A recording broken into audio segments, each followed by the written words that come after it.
नमस्कार दोस्तों। पिछले वीडियो में मैंने हरियाणा लोक सेवा आयोग के द्वारा आयोजित की जाने वाली कोषाधिकारी एवं सहायक कोषाधिकारी, जिसे हम treasury officer, assistant treasury officer examination की चर्चा किया था, और जिसके ये पार्ट 2 में हम इसके पेपर 3 जो कि अकाउंट्स का पेपर है, और ख़ासतौर से कंट्रोलर एंड ऑडिटर जनरल के द्वारा ये जो टॉपिक हैं उनके द्वारा ही इशू किए गए हैं, इसको ट्रेजरी ऑफिसर और असिस्टेंट ट्रेजरी ऑफिसर के परीक्षा के प्रश्न पत्र 3 के रूप में इसको रखा गया है। जैसे मैंने पिछले वीडियो में बताया था, जो प्रश्न पत्र 1 है सामान्य अध्ययन, जो कि प्री परीक्षा में आएगा, जो कि 2 नवंबर को होना है। 100 क्वेश्चन आएंगे 2 घंटे के अंदर, 100 क्वेश्चन एमसीक्यू के सॉल्व करने होंगे, और ये स्क्रीनिंग परीक्षा होगी। स्क्रीनिंग परीक्षा में टोटल पद के लगभग 15 गुना पास किए जाएंगे, 550 अभ्यर्थी जो कि मेंस में बैठेंगे। मेंस में 2 पेपर होंगे। पहला पेपर लेटर ड्राफ्टिंग का है, दूसरा पेपर अकाउंट्स के बारे में है। हम इसको अकाउंट्स नहीं कह सकते हैं, और ना ही हम इसको किसी प्रकार का बैलेंस शीट या trading and profit and loss account, इन सब के बारे में कोई डिस्कशन नहीं होगा, बल्कि अकाउंट्स और ऑडिट की जो एक सामान्य जानकारी है और भारत में जो लागू किया जाता है सीएजी के द्वारा। हमारी एक कॉन्स्टिट्यूशनल बॉडी है, आर्टिकल 148 में इसका उल्लेख है, controller and auditor general of India, उसके द्वारा एक बुक इशू की गई है। उस बुक्स से चैप्टर 1 से चैप्टर 8 तक के जो टॉपिक है इस परीक्षा के सिलेबस के रूप में है। देखिए, मैंने अपने स्क्रीन में आपके सिलेबस को संक्षेप में उल्लेख कर दिया है, और इस सिलेबस को आप एक कॉपी में, एक नोटबुक में ज़रूर लिख लीजिएगा, क्योंकि अब ये सीरीज मेरी कंटिन्यू होगी। तो जब तक पेपर 3 समाप्त नहीं होगा इंपॉर्टेंट क्वेश्चन के रूप में, इंपॉर्टेंट टॉपिक के रूप में, तब तक ये मेरा ये लेक्चर और मेरे वीडियो कंटिन्यू चलते रहेंगे। इस पूरे वीडियो जितने भी मैं सीरीज बनाऊंगा, जितने पार्ट बनाऊंगा, और मेरा एक पूरा विश्वास रहेगा कि उससे बाहर आपके पेपर में जो लोग मेंस के लिए क्वालिफाई करेंगे उससे बाहर नहीं जाएगा। पेपर 3 आप बहुत अच्छा करके आएंगे, पूरी तरह मुझे विश्वास है, पूरा विश्वास है कि आप सेकेंड पेपर से ज़्यादा अच्छा पेपर 3 करेंगे मेंस में। ठीक है, मेंस में 2 पेपर आएंगे। पहला पेपर है letter drafting, precis writing, paragraph, उसके बारे में जैसे पिछले मैंने वीडियो में बताया, और तीसरा पेपर है आपका an introduction to the Indian government accounts and audit. Government accounts के बारे में है, और टॉपिक है उसका, पेपर का नाम है an introduction to Indian government accounts and audit. Accounts, Bharat सरकार के अकाउंट्स और ऑडिट का एक सामान्य परिचय है।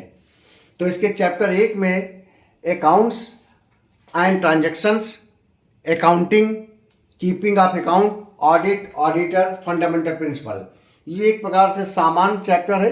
एक प्रकार डिफिनीशन होगा, क्योंकि ये जो शब्दों का इस्तेमाल किया गया, टर्मिनोलॉजी का इस्तेमाल किया गया, ये बहुत विस्तृत नहीं है। संक्षेप में इसके बारे में बताया जाएगा, मैं बताऊंगा। इससे कोई लॉन्ग आंसर नहीं बनेगा, लेकिन यह है कि इसके बारे में अगर ये बेसिक नहीं आप समझ में आएंगे, नहीं समझेंगे, तो फिर आप इसके बारे में बहुत अच्छी तरह से आप समझ नहीं पाएंगे आपका इंडियन गवर्नमेंट के अकाउंट्स एंड ऑडिट के बारे में। तो ये एक प्रकार के डिफिनीशंस होगा कि अकाउंट्स में क्या आता है, ट्रांजैक्शन किसे कहते हैं, अकाउंटिंग किसे कहते हैं, कीपिंग ऑफ अकाउंट क्या है, ऑडिट क्या होता है, ऑडिटर कौन होते हैं, फंडामेंटल प्रिंसिपल्स क्या है ऑडिट एंड अकाउंट्स के। ठीक, अभी चैप्टर 2 इंपॉर्टेंट चैप्टर आ जाएगा। ये आपके government system of accounts and audit and commercial system.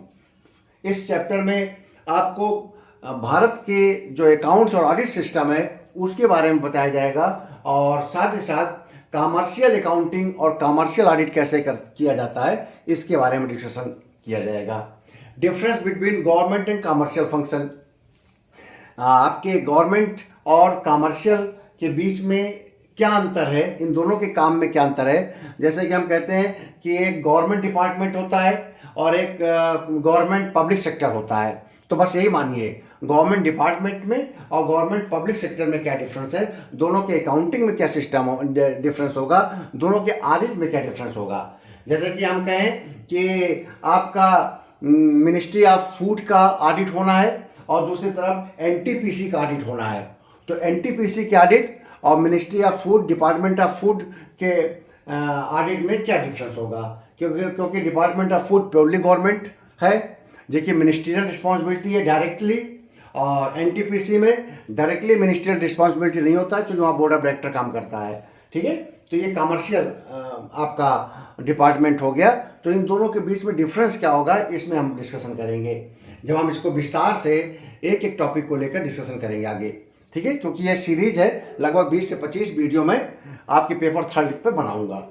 Principal and method of commercial accounting. तो कमर्शियल अकाउंटिंग के क्या प्रिंसिपल है, क्या क्या मेथड है, ये एक टॉपिक है। प्रिंसिपल ऑफ गवर्नमेंट अकाउंटिंग, सरकार की अकाउंटिंग करना है, गवर्नमेंट डिपार्टमेंट की अकाउंटिंग करना है, तो उसके क्या सिद्धांत होंगे, क्योंकि कमर्शियल अकाउंटिंग के सिद्धांत दूसरे होंगे और गवर्नमेंट अकाउंटिंग के दूसरे होंगे। गवर्नमेंट अकाउंटिंग वेलफेयर बेस होता है और आपका कमर्शियल अकाउंटिंग जो होगा वो प्रॉफिटेबिलिटी को ध्यान रखा जाएगा। इसलिए purpose of the government and commercial account, इसके बारे में डिस्कशन करेंगे। Commercial undertaking conducted by government, आपको बताया ही है कमर्शियल अंडरटेकिंग आपके ये होते हैं एनटीपीसी, ओएनजीसी, बीपीसीएल, आईओसी, ये सब भारत सरकार के अंडरटेकिंग्स है। मेथड ऑफ गवर्नमेंट अकाउंटिंग, इसमें गवर्नमेंट अकाउंटिंग के मेथड के बारे में डिस्कशन होगा। और ये जो रेड से पेन से लिखा गया है ये अकाउंटिंग के बारे में है। उसके बाद देखिए ब्लू पेन से जो आया है प्रिंसिपल और audit, purpose and procedure of commercial audit, government audit as a compared with commercial audit. तो आपके गवर्नमेंट और कमर्शियल अकाउंटिंग और गवर्नमेंट और कमर्शियल ऑडिट के बारे में चैप्टर 2 पर विशेष एम्फेसिस किया गया है।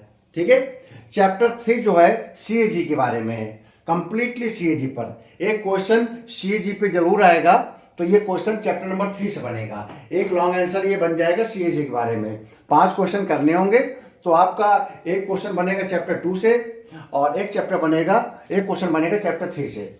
अब ये सीएजी के बारे में क्या क्या चीज आएगी, पोजीशन, सीएजी की कॉन्स्टिट्यूशनल पोजीशन क्या है, सीएजी का कॉन्स्टिट्यूशनल फंक्शन क्या है, सीएजी की constitutional provision of constitutional duties क्या है, पावर्स क्या है, और सीएजी का ऑडिट और अकाउंट्स के संबंध में क्या क्या पावर है, कॉन्स्टिट्यूशन में क्या क्या इसका उल्लेख किया गया है, और सीएजी का रोल क्या है गवर्नमेंट अकाउंटिंग में, गवर्नमेंट ऑडिट में। ठीक है, तो ये आपका चैप्टर 3 में सीएजी के बारे में होगा। आप लोगों ने पीसीएस के और सिविल सर्विसेज की तैयारी कर रखा है मेंस की, तो सीएजी के बारे में आपने बहुत अच्छे से पढ़ रखा है। इसको हम और विस्तार से डिस्कशन करेंगे।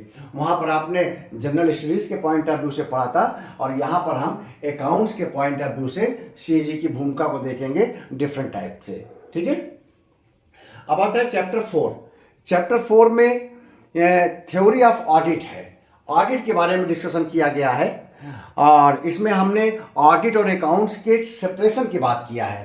ठीक है, कि ऑडिट और अकाउंट्स के बीच में सेपरेशन होगा कि जो आपका डिपार्टमेंट या जो अथॉरिटी अकाउंटिंग का काम करेगी वो ऑडिट का काम नहीं करेगी, क्योंकि अकाउंटिंग करने वाला व्यक्ति अगर ऑडिट भी करने लगेगा तो फिर अपनी की गई गलतियों को वो फिर पकड़ेगा नहीं।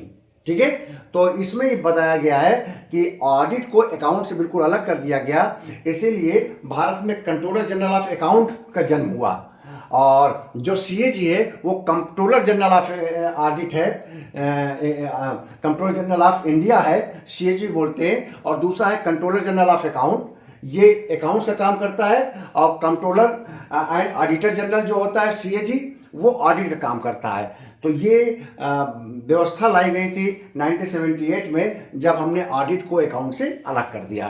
ठीक, तो हम इसके बारे में चैप्टर 4 में पढ़ेंगे कि ऑडिट की थ्योरी क्या है, combination of function in the relating to accounts and audit. यह भी देखेंगे कि अकाउंट्स एंड ऑडिट के संबंध में ऑडिट किस प्रकार से किया जाता है, separation of accounts and audit के बारे में पढ़ेंगे, ऑडिटर्स इंडिपेंडेंस और auditors independence regarding the executive और रिगार्डिंग द अकाउंटिंग अथॉरिटीज के रूप में हम ऑडिटर्स की इंडिपेंडेंस दिखेंगे कि जो ऑडिटर होता है, लेखा संप्रेक्षक होता है, वो क्यों उसे स्वतंत्र होना चाहिए। ठीक, तो हम इस पे चैप्टर 4 में बात करेंगे, इससे भी एक लॉन्ग आंसर आएगा। Chapter 5 distribution of responsibilities for the keeping of accounts. अब इसमें हम अकाउंट्स को के संबंध में कितने प्रकार के अकाउंट्स रखे जाते हैं भारत सरकार में, कौन कौन से अकाउंटिंग की डिपार्टमेंट हैं और उनके सबके डिफरेंट डिफरेंट रोल हैं, तो उसके बारे में डिस्कशन करेंगे। जैसे कि सिविल अकाउंट्स, रेलवे का account, postal account, telegraph account, defence के अकाउंट, और इन्हीं का ऑडिट भी होता है, इनका अकाउंट्स होता है। तो इनके बारे में एक हम सामान्य जानकारी रखेंगे। Chapter 6 general structure of the financial administration in India. अब हम इसमें पूरा जो फाइनेंशियल एडमिनिस्ट्रेशन है भारत में, उसका हम स्ट्रक्चर को इसमें समझेंगे कि भारत में लेखा का किस प्रकार से स्ट्रक्चर है। इसमें हम कंट्रोलर जनरल ऑफ अकाउंट्स के बारे में पढ़ेंगे, स्ट्रक्चर ऑफ एडमिनिस्ट्रेशन के बारे में पढ़ेंगे, कैसा एडमिनिस्ट्रेशन का स्ट्रक्चर है, और आपके गवर्नमेंट के फाइनेंस के बारे में, ट्रेजरी के बारे में, ट्रेजरी रूल के बारे में, अकाउंट्स क्लासिफिकेशन के बारे में, रिसोर्सेज, वेज एंड मीन्स के बारे में पूरा हम अध्ययन करेंगे। फाइनेंस एडमिनिस्ट्रेशन ऑफ इंडिया पढ़ेंगे, ठीक है। और उसके बाद chapter 7 currency and resource arrangement है, किस प्रकार से हम रिसोर्सेज को अरेंज करते हैं, चैप्टर 7 में है। और चैप्टर 8 इंपॉर्टेंट है, ये पूरा कंप्लीट ट्रेजरी के बारे में बताया गया है कि कैसे ट्रेजरी का एस्टेब्लिशमेंट हुआ, कि ट्रेजरी में कौन लोग सेवा करते हैं, ट्रेजरी का बिल्डिंग कैसी होती है, क्या क्या चीज़ें उसमें व्यवस्था की जाती है, ट्रेजरी कैसे खुलती है, ट्रेजरी के रिसीट कौन कौन से हैं, ट्रेजरी के पेमेंट किस प्रकार से होते हैं, ट्रेजरी के अकाउंट का रखरखाव किससे होता है, सब ट्रेजरी कहाँ बनाई जाती है, ट्रेजरी के अकाउंट्स की daily closing, daily cash book को उनकी filing, monthly balance, monthly account उनका तैयार करना, ट्रांजैक्शन बैंक के द्वारा जो होते हैं उनका मिलान करना, ट्रेजरी इंस्पेक्शन किया जाता है हायर अथॉरिटीज़ के द्वारा, उसके बारे में डिस्कशन चैप्टर 8 में है। तो आपने देखा 1 से लेकर 8 चैप्टर जो आपके पेपर 3 का पार्ट है, उसके बारे में मैंने संक्षेप में यहाँ डिस्कशन किया। आप इसको अपने एक नोटबुक में इस सिलेबस को लिख लें, क्योंकि इसके बाद मैं इम्पॉर्टेंट जो टॉपिक होंगे जिनसे मैं आपके 3rd पेपर में मेंस में क्वेश्चन 100% बनेंगे, उसको मैं बहुत ही सामान्य और सहज तरीके से अपने लेक्चर के द्वारा समझा दूंगा, जिससे कि आप जब सुनेंगे समझेंगे तो आप बेहतर तरीके से इसको पढ़ लेंगे। और ये जो सारे आपके चैप्टर हैं, इसको मैंने अपने टेलीग्राम चैनल में इसको आप वीडियो में जाएंगे, आप करियर मोटिवेशन में, तो मेरे टेलीग्राम चैनल का लिंक पड़ा हुआ है, उसको क्लिक करेंगे तो ये पूरा आपका पेपर 3 का कंप्लीट जो गवर्नमेंट की बुक है वो आपको PDF के रूप में मिल जाएगी, आप उसको पढ़ सकते हैं। और इसके अलावा मैं टॉपिक वाइज आगे आने वाले वीडियो में मैं आपको विस्तार से बताऊंगा भी।